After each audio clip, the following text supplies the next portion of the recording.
if you want to invest in property, right, what the banks look at first is just credit score, right? They look at your credit for if it's good.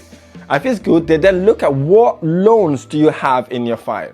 If they realize all your loans are for sofas, fridge freezers, TVs, why would they lend you their money?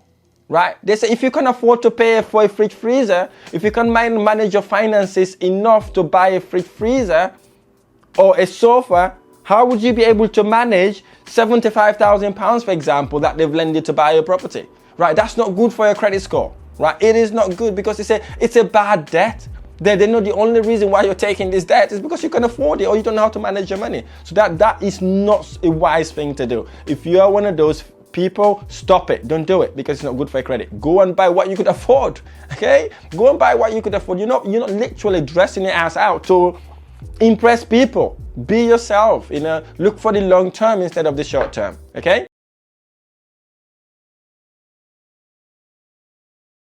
Me and my family, is this something that would really help my family upkeep? If the answer is no, eradicate it. Don't buy it. Consider before you buy things like that, because this is the environment we're living in. You've got your phone, literally they're bombarding you with things to buy, right? As soon as you look for one item online, guess what? They're going to be bringing you lots of options of the same items to buy. Then you get emotionally involved, and guess what? You start spending the money. Right? Don't be that person. Look at it. Do I need it? Do I have to buy it? Does it really add value to me? Is this helping my family? Is this helping my finances? If the answer is no to that, you want to move on to something else. So that's one thing we eradicated in the family, because literally him and his wife, they're emotionally involved. They have this Amazon Prime. They say postage is free, right? Basically, whatever they see, you go on Amazon, start buying it. We eradicate that, move that away. That again was an extra savings for them.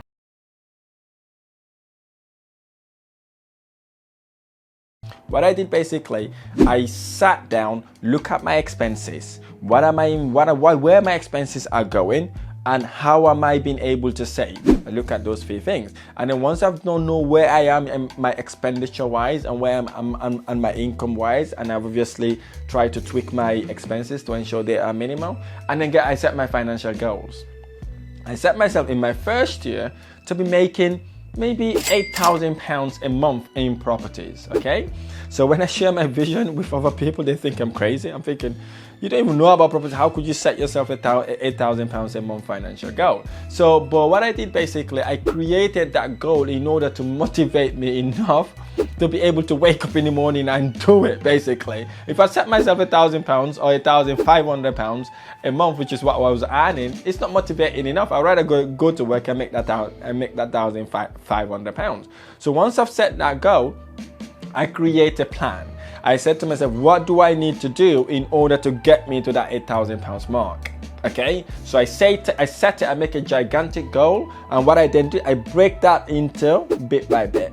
Okay, yeah, break that into bit by bit. I know I needed eight properties in order to be able to hit that £8,000. I think I said I needed about 12 to 13 properties, I think it was, to be able to make that £8,000. So when I looked at that, then I said, okay, now in order for me to get these 12 properties, right, what do I need to do now to get me there? So I draw a roadmap. I said I need to get at least a property a month, okay, in order for me to be able to do this in 12 months time. But obviously it wasn't always easy, right? I did not just start and get those properties. So basically it took me very long time even to get my first property.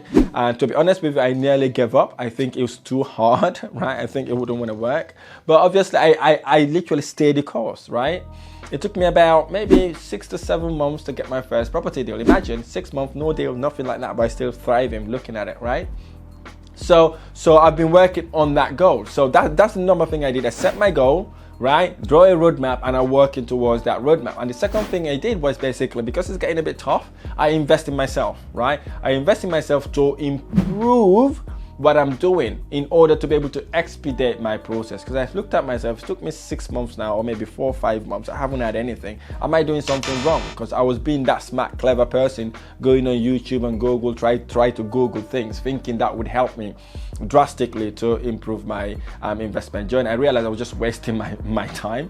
So I got someone to kind of mentor me, educate me, train me, to get me to aware about what I need to do. So instead of spending 2-3 hours watching YouTube YouTube videos or like Googling stuff.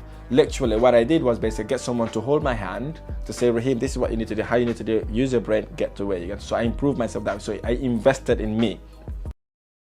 Long time, dilapidated houses, neglected houses. If you've been running or making exercises or walking to friends and family, if you've never done this, just keep an eye on the houses, right?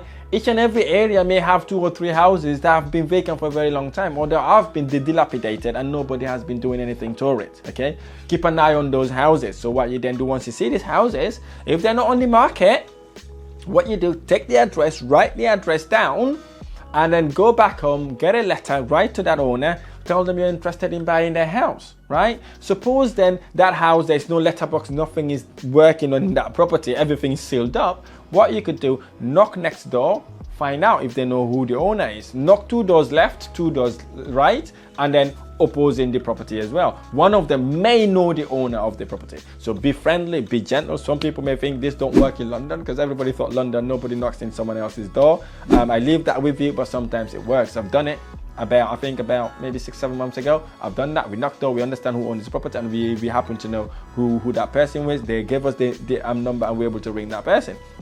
So find out that way if everything is sealed up.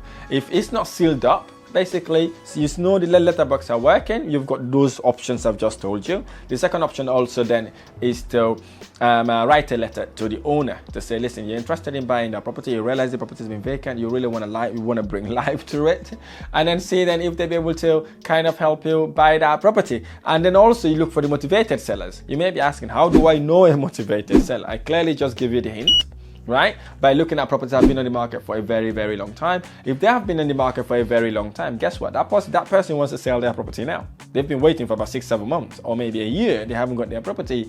They haven't sold their property. So it's about time for you to contact those people. So what you could do, if you don't want to go, if you don't know what the address is, for example, they're online, ring the agent. Okay, ring the agent, pretend you want to view the property. Okay, and they will give you the address and then contact the agent, contact the owner that way. Or you can go and view the property, tell the agent, listen, I've seen this property has been on the market for a very, very long time. Is there a way that we can structure a deal? You could structure a purchase list option, a guaranteed rent option, whatever way, or maybe delayed completion as well if the property is dilapidated. So that way then you're able to serve the owner and serve yourself, and obviously the landlord or the agent also want to sell the property. That property's been in their books for a very long time. So basically that would help you also sell that property. Buying properties at discount. I know I've been banging on this in almost any of my videos. If you're buying properties at the price, you are not a property investor. You are just someone who buy houses. You're not a business, you're not an entrepreneur. Always buy your properties at discount. If you don't buy your properties at discount, there's no point you being an entrepreneur. It's like you're buying a cake for £1. That's not what business people do. So hear me out. Why is it important to get property at discount? Now, let's take an example of £100,000 property, okay? Suppose you saw a £100,000 property, you liked it, you want to buy it, right? And you went to the agent and negotiated with the agent to buy the property for, instead of £100,000, you went and buy that property for, let's say 15% discount, let's say £85,000, right?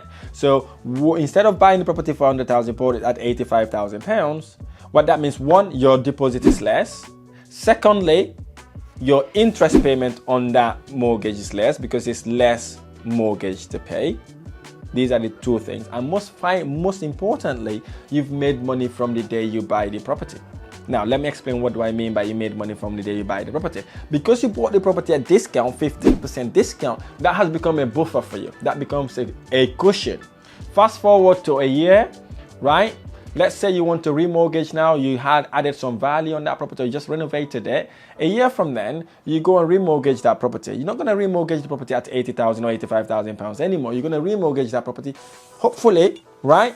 If nothing had happened, if you've added value, right? Hopefully, even if you haven't added value actually, let's just say you bought the property £100,000, you paint and decorated it. A year later, that property would have gone up by, let's say, worst case scenario, let's say worst case scenario, 5%.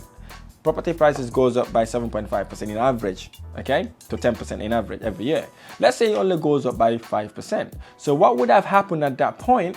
the property you bought for £85,000, that worth 100,000, will then be valued, because it worth 100,000, at £105,000, right? £105,000, okay? So what would have happened? You would have made 5% increase on the actual value of the house, which was 100,000, which is £5,000, and you have also made £15,000 from buying the property at £85,000. So altogether, you would have made £20,000 from one single property. Now, this is what gets you financial freedom.